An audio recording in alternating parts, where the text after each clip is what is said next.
Hey, what's up, guys? John here. I'm sitting here with Todd Sachs over at Sachs Realty, a good friend of mine, and he brought something to my attention that I think every home buyer, home seller, every real estate agent, anyone in the real estate industry needs to pay very, very close attention to this massive rug pull that's going to happen to the entire U.S. housing market. And what they've done is so smart, it is so clever, and it's so well timed. It's absolutely unbelievable. I'm going to break it down for you, or Todd is going to break it down for you in this video. Hey, Todd, how are you? Hey, John, good to see you, my friend. You too. You too. So let's get into this. So All right. I'm going to share that screen and break it down for us. What's going on Yes. here? Yeah, so John, it all started that, I received an email from a head of growth, the growth department of this company called Fractional. And, for a lot of people that don't know, one of the big waves, this new wave of real estate investing is to buy fractional shares of properties, homes, things like that. Well, I had gotten this email from this head of growth for Fractional, basically saying that they wanted me to book a call with them because they want me to have an opportunity to take advantage of this new platform, and that they were backed by the National Association of Realtors. And I thought it was a scam. John, we get a lot of emails a lot of times that are phishing, and we're going to lock up our computer and steal our data. So what I did was I closed that tab, opened the tab, and just put Fractional into Google and realized that it was a legitimate company. And then I started doing my research from there to find out that it was in fact supported by the National Association of Realtors as of 2022. And that it's exactly that. And John, that really kind of sparked our conversation together because, as you and I both know, it's a tough road out there for people wanting to actually buy a home. The last thing that they need is, the National Association of Realtors to stand behind or say that this concept of taking more of the affordable housing away from potential owner-occupied homeowners that want to, live in it, invest in the community, raise a family. They don't need more competition from institutional type investors. And this is really, in my opinion, undermining these first-time home buyers especially. Yeah. So for a lot of people that don't know, the National Association of Realtors is involved in a lawsuit that I think is a scam. I think the whole thing potentially could be there for this specific reason. So the lawsuit says that homeowners, when they list their property for sale, they should not be obliged to pay a selling agent commission. And a lot of these brokerages are settling 55 million here, 85 million. They're trying to settle it to make this case go away. But this new platform, Fractional, that is trying to essentially raise money like Arrived Homes, where you invest $100 and you can own a fraction of a property. What they're essentially saying is, hey, look, we'll give you, the listing agent, a 3% commission. We'll pay you more than the traditional homeowner, and we'll pay your seller even more money for their property than a home buyer can afford to pay. And so what's ultimately happening right now, it's so well timed. It's so genius for them, because what's happening is interest rates are so damn high, people can't afford to buy. So the available pool of buyers is shrinking by the day, and the amount of attention flowing to Fractional and to these large Arrived Home type of organizations is growing dramatically as people are looking for a return on their money, get the money out of the bank, and own real property. Todd, can you show us exactly what's going on? I'm going to share the screen here. Yeah. So, and this is exactly what you're talking about here, John. So this website, basically, with Fractional, I think you need the minimum of $5,000, but they're basically going after, and let's go ahead and click over to the agent page here, and basically what John is kind of saying here.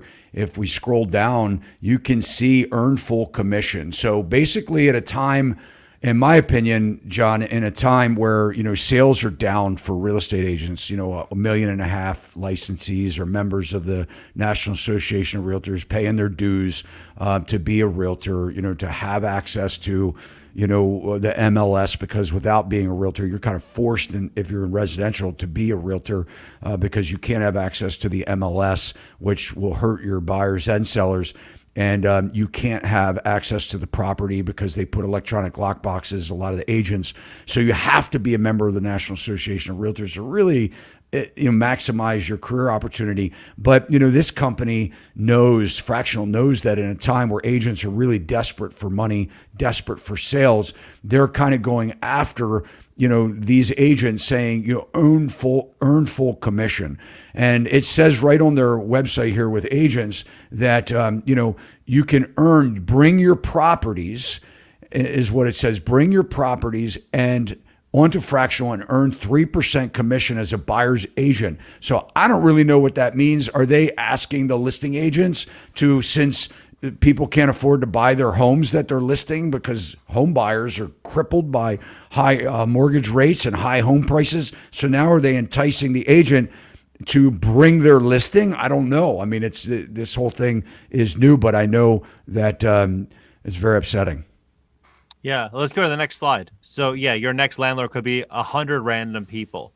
And so some very unique things are happening right now. And we were talking about this before. CNBC and MetLife Insurance, a lot of these large players are saying that institutional investors will own 40% of the entire single-family housing stock in America in the next 6 years.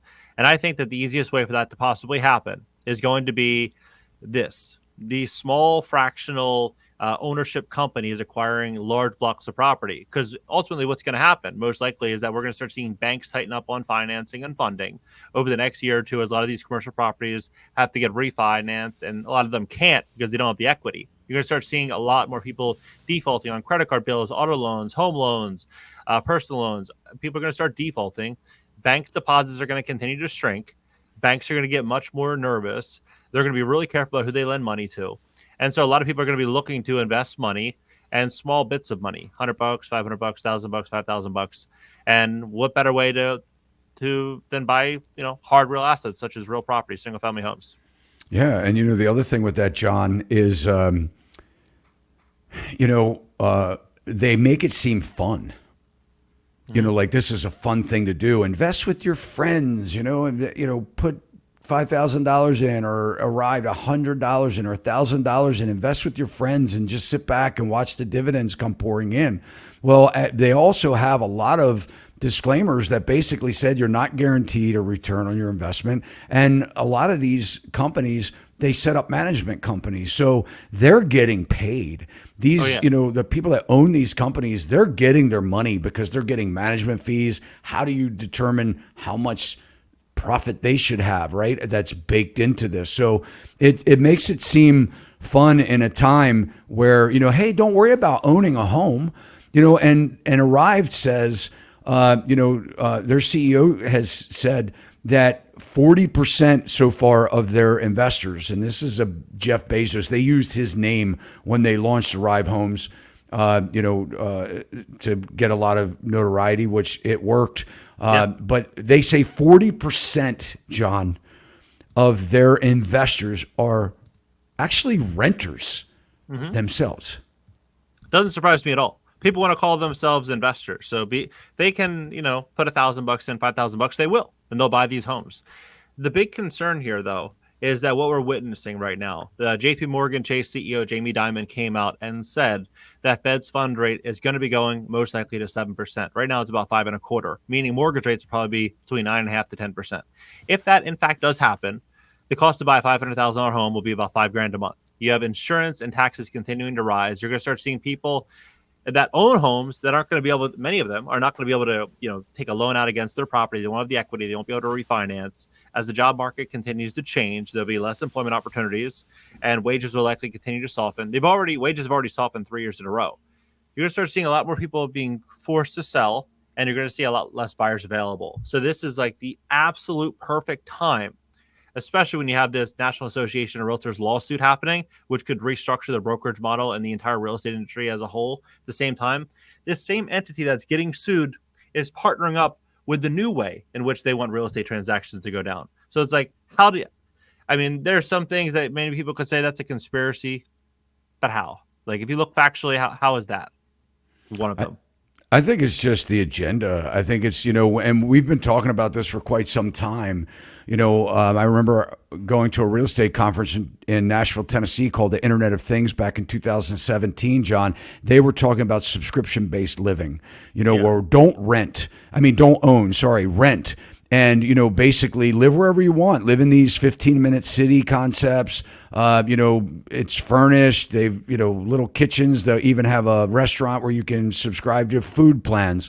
You have a gym. You have a place to work. You can walk across the street to the pub and have a beer with your friends. And then when you're tired of living in this city, just pack up your suitcase, essentially, your clothes on your back, and jump on a rail, subway or whatever, to get to the airport, and jump on an airplane and fly to your next destination. Then you can just call an Uber to pick you up and take you to your new 15-minute city. So when we start to see that, and we see where these incubators, these venture capitalists are starting to acknowledge that this could actually happen, or maybe that it will, they're looking for ways to be a part of it. And I think that's exactly what we're looking at here, John, when we see the National Association of Realtors standing behind in some way, shape, or form. I don't know if they gave them money, how much money. I have no idea. You can't find that information. I've checked out a couple websites.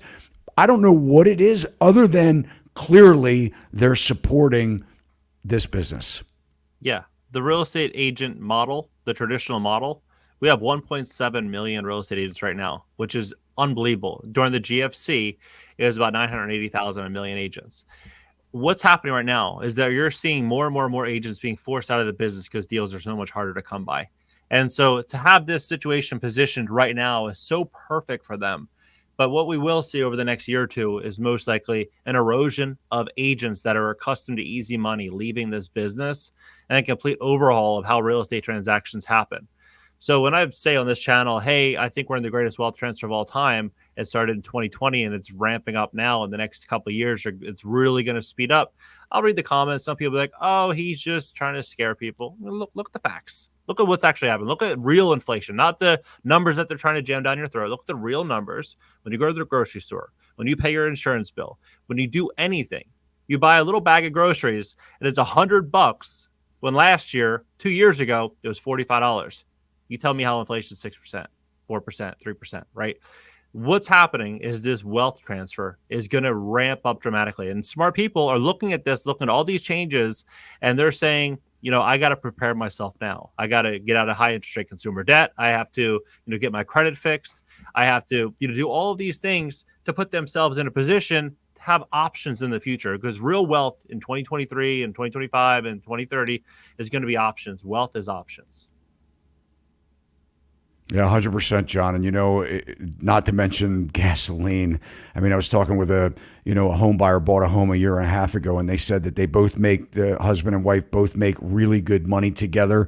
And they were just sitting down going over their finances and saying, why can't we save any money? Like, we're making so much money and it's like we can't afford anything. No vacations. I mean, if the car breaks down, that's going to be a strain. If they need a new car, if they want to have a kid, right? If you think about how expensive it is to even have a kid nowadays, and so it's a mess, buddy. It's a mess. So I don't know what the answer is, John, but I think that, all we can do is make people aware, like we're doing. They have to make their own. We're big boys and girls. We have to make our own decisions. We're not trying to scare people. We're just trying to tell people what mainstream media is failing to do. Right. And so the full episode of this show is going to be on Sachs Realty. I'll leave the link in the description below this video. But I just wanted to share kind of what Todd has shared with me on my channel. So, more people can go over there. They can kind of learn a little bit more and get a little bit more in the weeds of what's actually happening with this. Todd, thanks for coming on. Always a pleasure, John. Thank you so much for having me on your show.